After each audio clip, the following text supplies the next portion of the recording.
Throughout history, people have made amazing accomplishments that define themselves. Now, it's our turn to tell those accomplishments, to tell his story, her story, their story, and even your story. With Mike Wexler. Welcome to Your Story with me, Mike Wexler. Today I have a very special guest in Hellman Rosecrown. Hellman, how are you? I'm doing great, actually. Thanks for asking. Well, I appreciate you taking the time coming over here.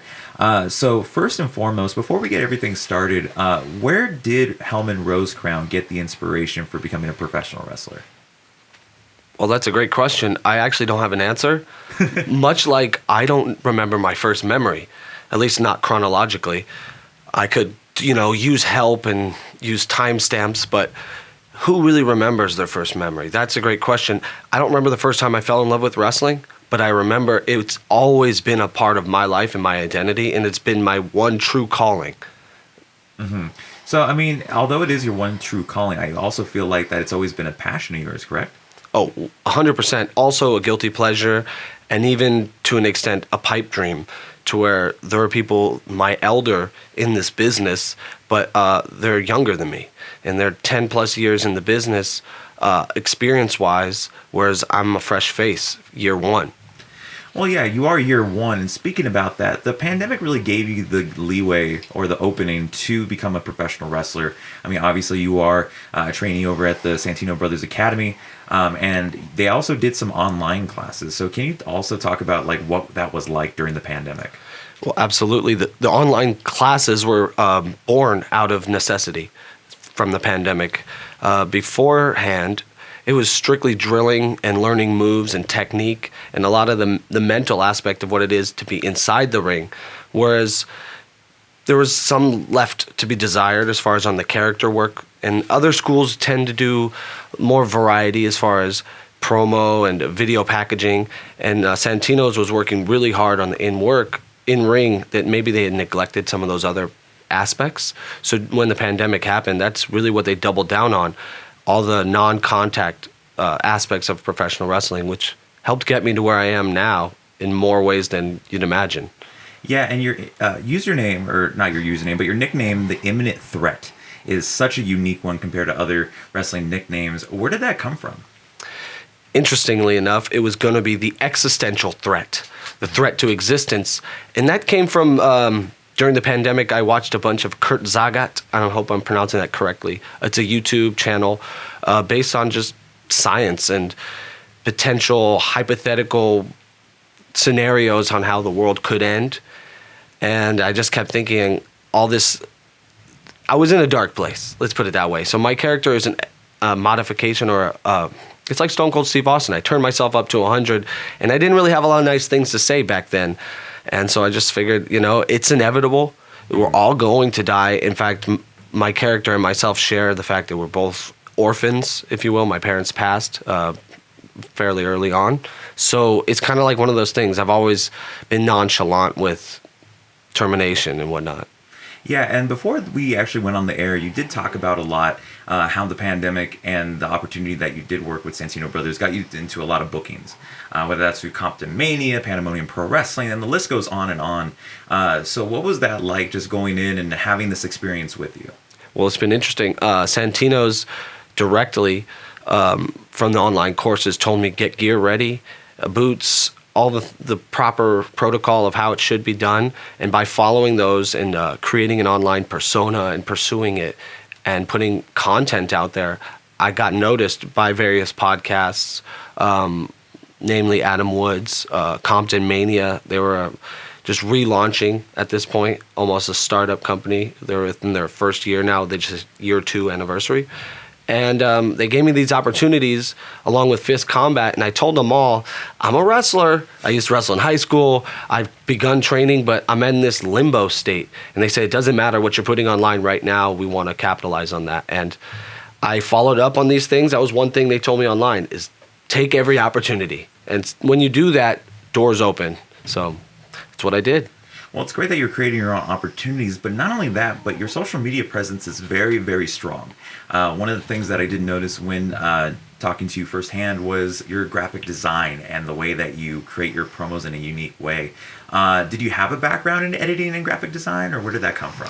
From manic depression, perhaps. I had all the apps downloaded on my phone with all these free trials, and I just went crazy, and I would do effects on one app and slide it to another and do more effects. And honestly, it's a lot of Photoshop Express on my phone. So no, I don't really have any formal training in that. I used to edit videos, and I did do acting at the Lee Strasberg Theater and Film Institute. So I got some experience, on behind the camera and whatnot, but that's so far removed. That's over 10, 15 years ago. Well, I mean, either way, it's still great experience that you have now that's getting you to the success that you have currently. I appreciate that. My success rate on Instagram seems to be great. My success in the ring is totally another. It's much like training is one aspect of wrestling, and then when you get in the ring, all that goes out the window. It's like Mike Tyson says, you got to plan until you get punched in the face. So still learning. A lot to learn. And speaking about learning, I've always gone to the saying of you learn something every single day. So do you follow stuff like that, or do you have your own kind of motivation for everyday life? I wish I held more mottos and mantras close to my heart for inspiration. If you're not learning every day, what are you doing? You're dying. So I say I die daily because theoretically you could die at any moment. So you might as well pursue. And I'm not the best at practicing what I preach, but definitely seize every moment like it's your last. Absolutely. One of the things I did want to mention as well is the fact that you're getting all this experience in terms of professional wrestling. And what was one of the inspirations for you to become a professional wrestler? Passion, love.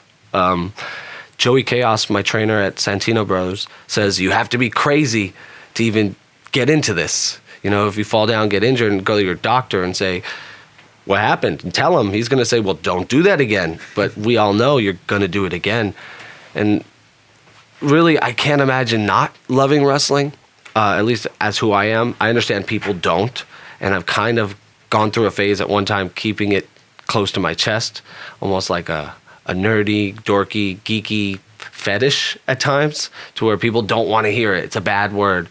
But wrestling has come back into a cultural vogue. And I'm at that point in my life, I don't care. It brings me joy, and that's where I am. I'm doing it, and by doing it and pursuing it, it's brought me more happiness than I can imagine. So it's even hard to be as dark and gloomy as I want to be when I'm living my dream.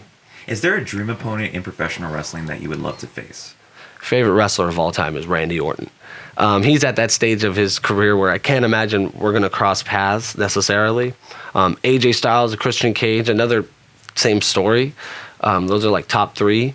But I don't really have a dream opponent. I've had many on like the local circuit, and I try not to, shoot too far in the future, because really this is a business where the card is subject to change, right, and you never know. So my dream was always to be in the WWE, and lately I feel like AEW is truly the benchmark of progression within the indies. You move up the ranks, you get to AEW. WWE seems like it's more on the entertainment side than it's almost ever been. And I like the movies, but we'll see what happens. Well, hopefully the future of Hellman Rosecrown does go to either AEW or Impact or wherever the case may be. Absolutely. And I'm not going to say no to Impact, as you said. I used to be big on following TNA, and I feel guilty in general, whereas I've been out of touch with the mainstream wrestling in the last 2 years and as a whole. But I've been definitely tapping into the indies more than ever, and I encourage everyone who's listening to do so, because the next big star comes from your local indie circuit. Absolutely. I mean, we saw that with Ring of Honor, and we saw that with just the impact that their closure has just affected a lot of people. Yeah, I heard the headlines. I haven't dug too deep into what that ramifications are, but I know those people will land on their feet for sure. And so speaking about landing on your feet, I've always felt that mental health was important. We saw with the pandemic, it's affected a lot of people's mental health, but, a lot of people have bounced back and some people have not. So how has been your mental health since the pandemic? It was rough, and the pandemic played a huge factor in that. Previously, I was going through a breakup and other things in my life, a shakeup, and so it wasn't a good place to begin with.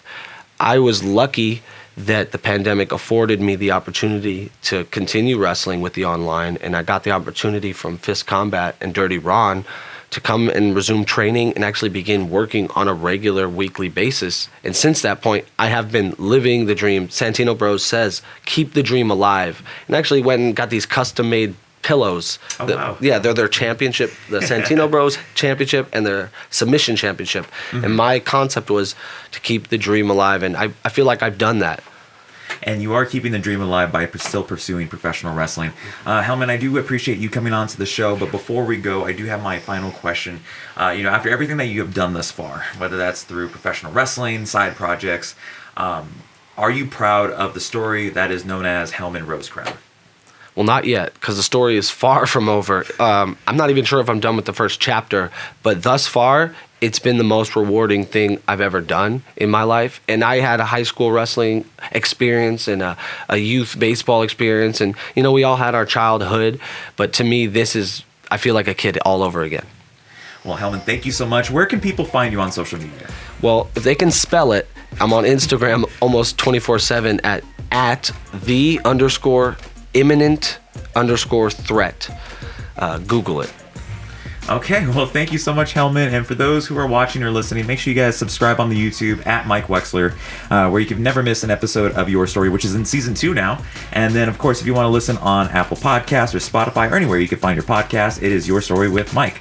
Thank you so much, Hellman, and we'll see you guys in the next episode. It's over.